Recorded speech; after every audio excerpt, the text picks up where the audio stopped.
শব্দগুলো তুমি এক টেকনিকে সলভ করতে পারবা সন্ধির, ঠিক আছে? এদিকে আসো আমি তোমাকে টেকনিকটা দেখাই। দেখো একটা টেকনিক মনে রাখবা। টেকনিকটা কি, কোথাও যদি কোনো শব্দ যদি যখন সন্ধি বিচ্ছেদ করতে যাওয়া, সন্ধি বিচ্ছেদ করতে গেলে দেখবা যদি জ ফলা থাকে, সেই জ ফলাটা তুলে দিয়ে কি দিবা? ঋষিকার দিবা, ঠিক আছে? রস্বইকার দিবা, ঠিক আছে? জ ফলা তুলে দিয়ে কি দিব? রস্বইকার দিব। আর মনে রাখবা সন্ধি করার সময় তোমার উচ্চারণে যেটা আসবে সেটা লিখবা, উচ্চারণে যেটা আসবে সেটা লিখবা। আর যদি সিঙ্গেল ওয়ার্ড থাকে, সেই সিঙ্গেল ওয়ার্ডের সাথে একটা অবর্ণ থাকে, কি থাকে? অবর্ণ থাকে। এখন দেখো সলভ করি। এই জাস্ট এই কথাটা মনে রাখবা, জ ফলা থাকলে কি হবে? রস্বইকার হবে। ওকে, প্রত্যহ শব্দটা কিভাবে মনে রাখবা? দেখো জ ফলা আছে না, আমরা এই জ ফলার বদল কি বলে লিখতে বলছি? ওকে, তাহলে আমরা জ ফলার বদল আমরা লিখবো পুতি। এই যে রস্বইকার দিছি, ঠিক আছে? পুতি। এখন আমি তোমাকে বলছিলাম সিঙ্গেল বর্ণের সাথে কি থাকে? অ থাকে, একটা স্বর অ থাকে। এখন দেখো পুতি দিলেই হত একা বসবে না, বসবে কোনো অর্থ দিবে না, আমরা লিখবো পুতি যোগ অহ, প্রত্যহ, ঠিক আছে? এখন তাহলে এগুলো কিভাবে সলভ করবো? দেখো এই যে জ ফলা আছে না, তাহলে আমরা কি দিব সেখানে? অতি প্লাস, হ্যাঁ অতি দিব, তাহলে প্লাস দিলাম।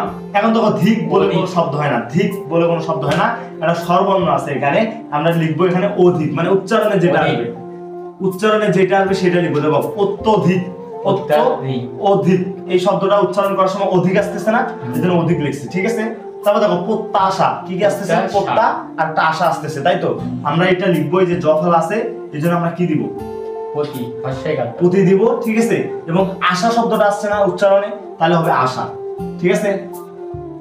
ঠিক আছে, দেখো প্রত্যেক কথাটা যদি আমরা উচ্চারণ করি তাহলে প্রত্যেক, তাহলে আমাদের এই যে জ ফলা আছে তাহলে আমরা কি দিব?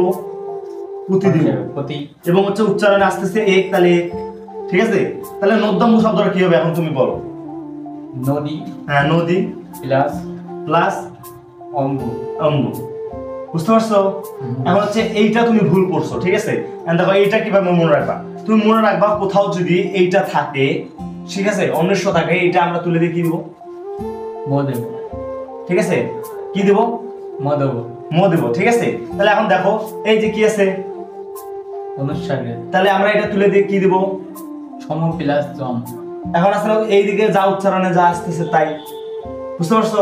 এটা তুলে দিয়ে আমরা কি দেব? সম প্লাস লাভ। লাভ হবে শিওর না? আলাপ, আলাপ, সম প্লাস আলাপ। ওকে, তারপর হচ্ছে এটা তুলে দিয়ে কি দেব? সম প্লাস সার, সার, ঠিক আছে? এগুলো তো প্রত্যেকটাতে হসন্ত হবে, ঠিক আছে? তাহলে এই যে এখানে আছে একটা, তাহলে আমরা কি দিব? অহম হবে, কি হবে? অহম যোগ কার, ঠিক আছে? এই যে এখানে অনুষ্ঠ আছে, আমরা তুলে দিয়ে কি দিব? সম প্লাস কিত।